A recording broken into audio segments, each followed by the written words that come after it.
Salut, c'est Trado, content de vous retrouver pour la mise à jour de l'indice parisien. Comme à notre habitude, on commence par les unités longues qui sont toujours haussières au regard du fait que le nuage monte, au regard du fait que nous soyons dans un canal ascendant qui guide les cours et au regard du fait qu'on rebondit facilement sur nos supports de référence, qu'il s'agisse de la moyenne mobile à 20 mois ou de ce support horizontal ici qui a déjà été testé de nombreuses fois avec succès.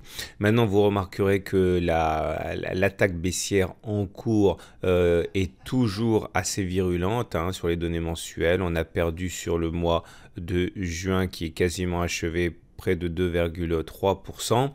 Et nous avons également une moyenne mobile à 7 mois qui commence à décliner comme ça, montrant bien l'affaiblissement de la tendance haussière confirmée par la cassure de la Tenkan. Et tout ça, on le doit au Turtle Soup ici. Je vous rappelle que le Turtle Soup fait l'objet d'un tutoriel dans l'article du jour et en données hebdomadaires. Voilà ce que l'on a. Également, une semaine assez noire, toute proportion gardée, avec une baisse de 2% qui fait suite à la baisse de la semaine dernière qui était également de 2%, donc 4% en 2 semaines, ce n'est pas rien. Là, on paye l'effet de la vague de Wolf baissière, je vous rappelle, 1, 2, 3, 4, 5 et pourquoi pas retour sur le bas du canal gris ici aux alentours de 5100.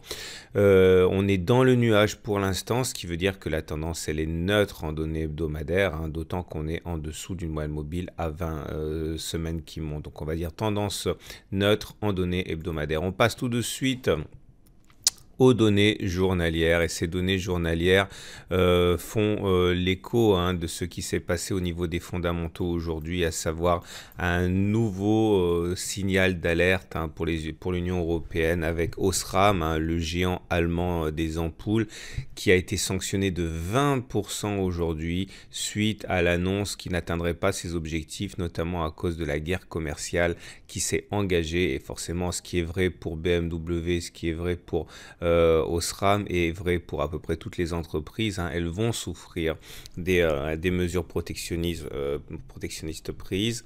En même temps, la Chine a délibérément décidé de laisser baisser sa monnaie pour sanctionner, punir, châtier les Américains, avec le message sous-jacent qui est puisque vous ne voulez pas importer nos produits, on va les rendre encore plus compétitifs et on va voir ce qu'on va voir. Ça, forcément, ça ne profite pas non plus à l'Union européenne, qui perd en compétitivité relative. Alors voilà ce qui a déclenché sans doute aujourd'hui la mauvaise humeur des intervenants. On va commencer par signaler que la base ici orange de cette zone a encore une fois été sollicitée. C'est des niveaux où n'importe quand le rebond peut avoir lieu. Malheureusement pour l'instant, passez-moi l'expression, mais c'est mou du genou, puisque c'est plutôt des attaques baissières qu'on remarque là, en bas de la zone orange, plutôt que des velléités haussières. Regardez, c'est les 61,8% qui nous sauvent. Je vous rappelle que si on casse les 61,8% de Fibonacci, on aurait sans doute rendez-vous sur les 76,8% de Fibonacci. On est quand même ici en train de parler de 100 points de baisse sur le CAC 40. Autrement dit, il ne faut pas clôturer en dessous des 61,8% de Fibonacci parce que l'attraction du gap ici, c'est-à-dire l'absence de cotation entre les plus hauts du 4 avril et les plus bas du 5 avril, ne manqueront pas d'attiser la convoitise des baissiers. Les traders adorent aller combler les gaps. Donc pour l'instant, ce n'est quand même pas extrêmement dynamique. Ça fait 4 séances que l'on passe en dessous de la médiane de la fourchette d'Andrews, ouvrant la voie plus que jamais un retour sur le bas de la fourchette d'Andrews aux alentours de 5000 points. La résistance est maintenant claire. Résistance claire également de la moyenne mobile à cette période ici qui bloque les cours depuis 2 séances. C'est quelque chose qui est assez évident sur ce graphe. Vous remarquerez également la longueur des mèches hautes et la longueur des mèches basses, les deux, contrairement aux bougies précédentes qui étaient assez unidirectionnelles. Là, on voit que les intervenants hésitent à monter, hésitent à descendre. Ça traduit vraiment l'expectative des opérateurs qui ne savent pas quoi faire pour l'instant.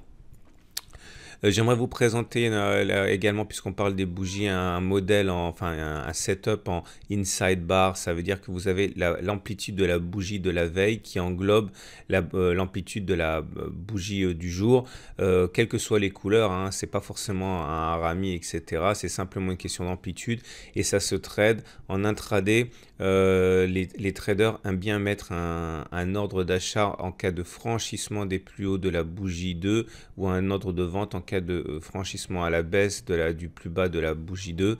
Et bon voilà, ça se trade et ça donne des impulsions assez violentes, hein, généralement, puisque tout le monde agit de la même manière.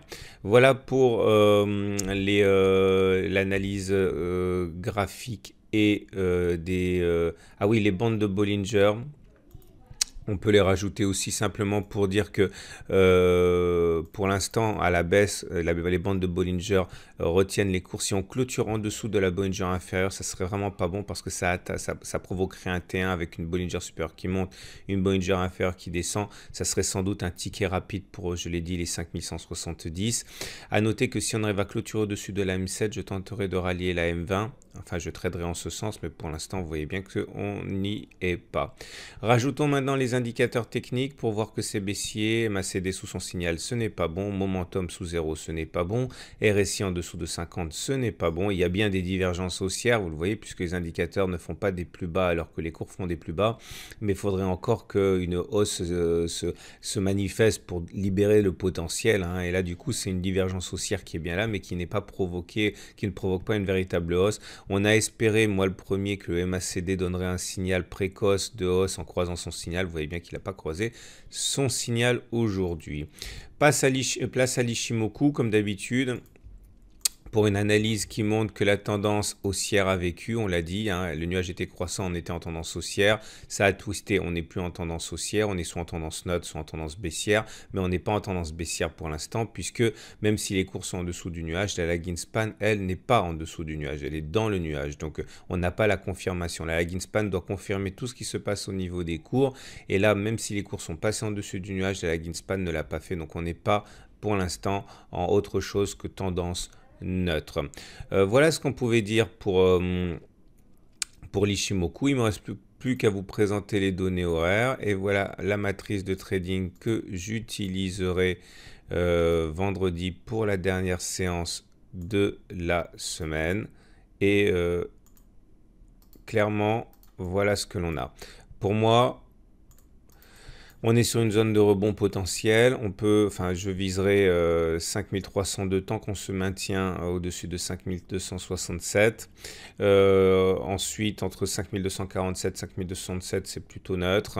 N'importe quoi peut se passer. En dessous de 5247, pour moi, c'est gros risque de retour sur 5216 avec accélération baissière. Voilà, je vous souhaite une très bonne journée. Je vous remercie pour tous les gentils messages que vous m'envoyez. Je vous prie de m'excuser pour le retard que j'ai à répondre parce que, un, je ne suis pas très organisé et deux, j'ai quand même pas mal de messages. Mais je réponds toujours, mais je réponds toujours assez en retard. Voilà, bonne journée et à demain pour la mise à jour.